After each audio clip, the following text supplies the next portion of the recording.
Welcome to Dairy Stream, focused on issues affecting the dairy community and our customers. Hi, I'm your host, Mike Austin. Well, today on Dairy Stream, we're with Mike North. He's a person that's well educated on researching the technology and fundamental dynamics of commodity market history and current price trends, and also is one of the owners of Vault Ag. And we're glad to have some time with Mike. First of all, Michael, let's just talk about the philosophy you have on the value of using the markets, using some kind of strategy, how important that really is to the well-being of a farm operation. Well, I can't stress it enough. I've spent 25 years in that space working with producers all over the country, emphasizing not only the need, but the execution of things like that. And as you take a look at the path ahead, there's one thing that really stands out about the last maybe 10, 15 years, and that's that volatility continues to grow and uncertainty is certainly on the rise, it seems. Almost every day we wake up to something new. And that said, the profitability on the farm can be quickly jeopardized by issues that come out of left field, by things that you can't even put your finger on today, by things that are maybe seemingly predictable for the moment, but become quickly unpredictable tomorrow. And so as we talk about risk management, it really lives on both fronts of the profit margin equation. It touches the feed side, it touches the milk side, and as we talk about costs and revenue, we're trying to create predictability in areas where it's growing more and more to be unpredictable. I don't know if personality is the right term or just temperament, but really what do you need as someone that's just starting to look at risk management and some of the tools and options to really have the patience to let it play out for you? We see obviously lots of different types of personalities in this space. I would tell you though that the first step is to make the decision that you're going to do it. Because as you talk about the other areas of the farm, managing labor is not always easy. And it doesn't matter what kind of personality you still have to do it. And, working through bad weather conditions is not going to favor one personality or another. You just do it. As we learned this year. Yeah, you just do it. Yeah. And as we talk about every element of the farm in terms of operation, it just has to get done. And when we talk about managing price risk, it's an area that has to get done. I often hear from people that, that's really not my cup of tea. Right. Well, yeah. The unfortunate part is whether you like it or not is irrelevant. Mm-hmm. You need to come to the table to address the risk, because those who have not, over the course of time, have put themselves closer and closer to that exit. And that's a hard thing to say. It's an unfortunate thing to have to say, but the reality is our capacity to produce has been rock solid for years. There is no one at this stage in the game that you'd probably look at and say, they do a lousy job with production. No, quite likely they do a great job with production. So as we talk about farm profitability, that next pound of milk does mean something, but finding a way to get another 50 cents or $1 a hundredweight means even more than that next pound of milk. So then the next question is, before we get into your kind of projections for this year and some of the do's and don'ts, what would your recommendation be on the process in selecting someone like yourself to work with them in this process? Well, I think you start doing a little bit of homework. You got to figure out who you can trust. Okay.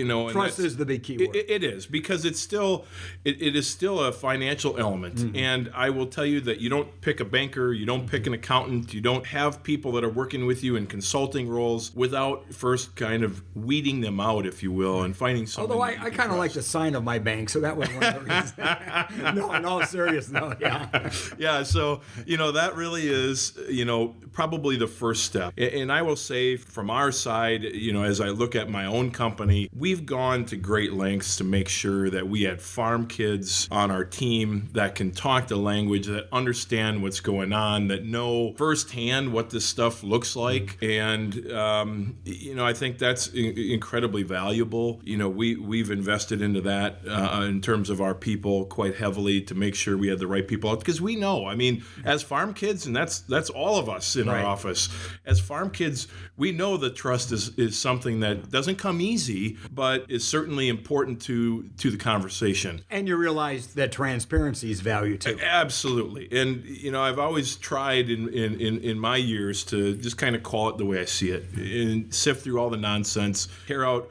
all of the, the ridiculousness and the hype and all of the, the other stuff that makes this a little bit harder for people to understand, and just boil it down to the basics and take a look at things for what they are and move ahead. I think as anyone starts down this road, they really want to look for somebody that can be that person for them, come to the table with plain, simple solutions. And then from there, walk through markets and walk through situations and, just talk through what the next steps are. And over time, basic level, that entry level type of approach might become more sophisticated, but that's like anything on the farm, a process. And so you just work through it one step at a time. And I think it all starts with someone you can trust. Mike North with us from Vault Ag, and we are talking on Dairy Stream a little bit about the markets and some of the philosophies necessary and some of the do's and don'ts. So let's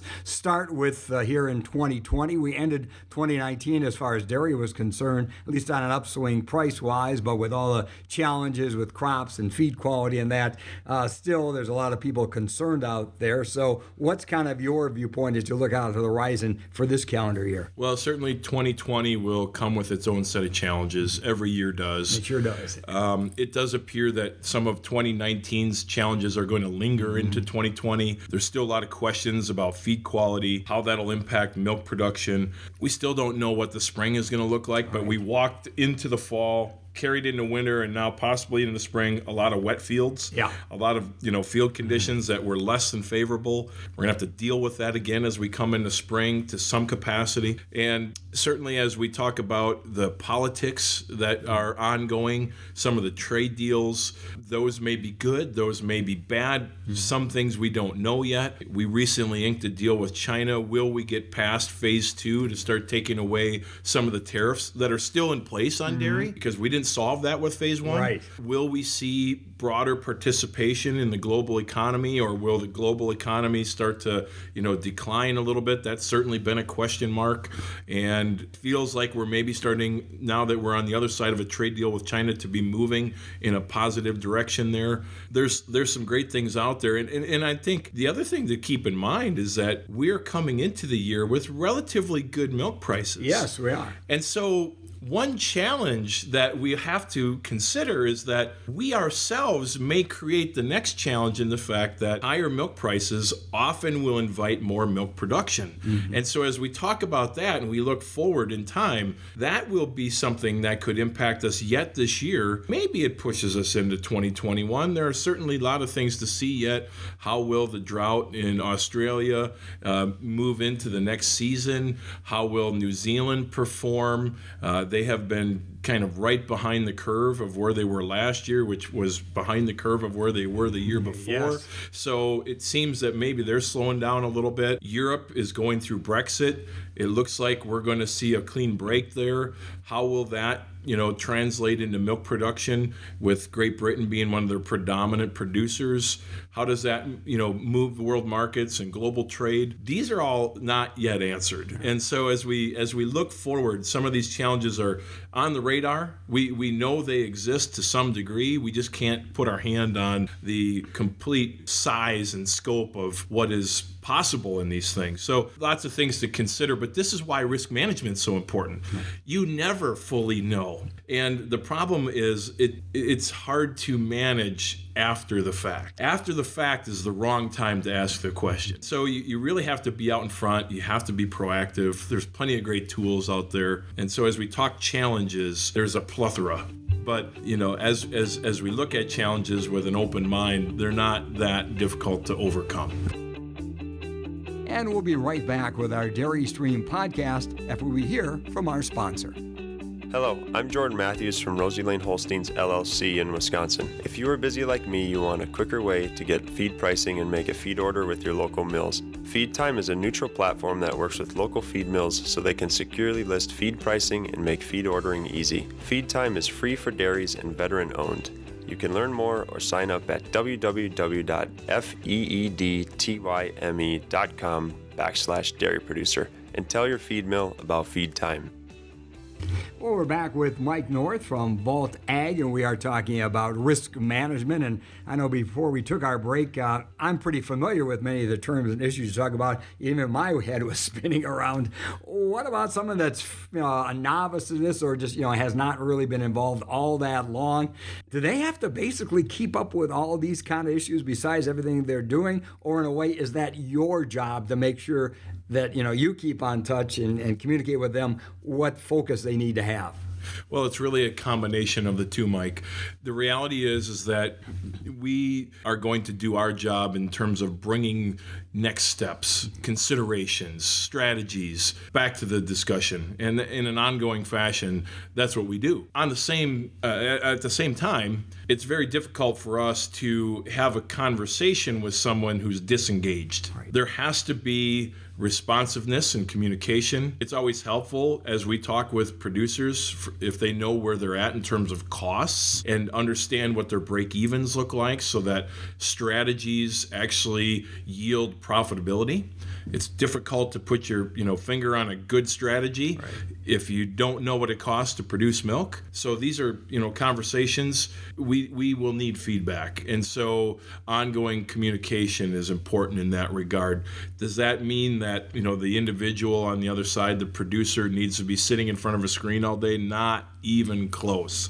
In fact, I would say that often does more harm than good for many, because it just creates more frenzy and panic. And that's no matter what business you're in, what investments you have. I know myself, for a while I got caught up in that. Oh my gosh! But you're right, and those are good things to stress. So let's go back to our romper room days when there was the don't be's and the do be's, and let's talk about some of the things then to have a good working relationship, to understand and work with risk management tools at a positive aspect. What are some of the things we should be doing? Well, back to the relationship, you really want to find someone that understands the dairy market. And that's all the more important today because there's other tools now in the mix. There are. Namely, this new insurance tool, Dairy Revenue Protection. And we have an agency that sells that across the country. Because that is an option. It is an option. The challenge with that particular tool that we find as new people come to us is that many of these policies aren't being written very well. And it largely is a function of a relationship with someone who doesn't understand the dairy market. Right. This is a very different vehicle. It is a creature unto itself. And unless the agent really has been invested in the dairy markets deeply and understands how these prices come together and the relationships between class 3 or class 4 versus butter and whey and cheese, unless you can bring all of that together and make comparisons to understand which one's a better path, you're probably not getting the best advice. And so that's where we really emphasize to people, you got to find an agent that can do that and bring you to the table to help make a good decision. So okay, well, even within that realm, then there are a lot of different options you have to take that you can go to, basically invest your dollars so you can get more money per pound of milk. So, I mean, farms are different. How do you kind of work that out to make sure that the program fits your operation and what your goals are? Yeah, and that's a big part of the initial conversations that we have. We really need to figure out, back to your personality comment, where a person's at in their comfort level. We need to figure out what the cash flow situation is on the farm. We need to figure out how aggressive or passive the person chooses to be in their managing of risk. Some who are more leveraged have to be a little bit more, I'll say on top of it, if you will, whereas folks that have larger degrees of equity can maybe be a little bit more passive. At the same time, personality could change all of that dynamic pretty quickly. And then, as we talk about cash flow, can an individual take on a strategy to manage price risk that involves margin? Because some of these tools like futures or option strategies whereby an option is sold requires margin, and that's a whole nother conversation. But the reality of that is cash flow is always a consideration as you come to the table. And so this is all part of the puzzle that we try to put together at the onset, and really as we go forward in time, it helps drive the strategy conversation. but it's always a conversation. There's no, let's sit down and we're going to solve this for life type of moment. Right. We're going to sit down, we're going to have a conversation about what's prudent now, and then we're going to take the next steps and take the next steps and take the next steps. We're having a conversation with Mike North from Vault Ag. And Mike, what about just the future of futures and those risk management strategies? Do you think they're always going to be with us, or are they going to be like anything else that's kind of a transition? We could be moving into something else. There's an interesting case study, and it revolves around this new dairy revenue protection. A lot of people said, oh my goodness, this new insurance tool is going to, take away all the volume from the exchange. In 2019, the volume at the exchange actually increased. Yeah. Even while the dairy revenue protection moved from just 15 billion pounds of milk to 60 billion pounds of milk. In all that time, while the insurance product was growing, so did the use of futures and options. And I think it really boils down to this. There is no silver bullet in this. There is no one tool that is a one-size-fits-all and works in all situations. In our office, we spend a lot of time bringing these tools together and converging them, using the DRP and then using options in tandem with that over the top of that, looking at these different products as complements to each other, not replacements of each other. I would tell you that futures and options, in my opinion, stay the course. They will be there. That space will continue to grow, because one thing that the exchange has done a good job of, I believe, is finding where the next element of risk is, where the next shortfall is, if you will, in terms of overall offerings. If for example, we just brought forward a block cheese contract, right, new to the space, but helping to solve the issue of this block barrel spread that's gotten out of whack in the last few years. Yeah. Because the exchange's interest in providing a risk management portfolio that addresses the different needs, and they change, by the way, the different needs of our space. So just in closing then, and again, we want to thank Mike North for his time. No matter how committed I am to a risk management tool, what are some of the things that I need to have? I'm talking about maybe patience, education, tolerance, those kind of things. If it's going to succeed, what do I need to make it succeed for me? Well, I would agree with all of the things that you just said. It does start with a little bit of education, and I would say also lives on the other side of developing a relationship with someone you can trust, because a good advisor is someone that can also educate the person along the way and help them understand how things work, why to use them, when to use them. And so that does require some of that patience. Okay, yeah. It requires maybe getting out of your comfort zone a little bit. I mean, let's face it, most people farm not because they want to be in the books, into the paper push inside of the business. They're engaged in the physical hands-on pieces because that's what they enjoy.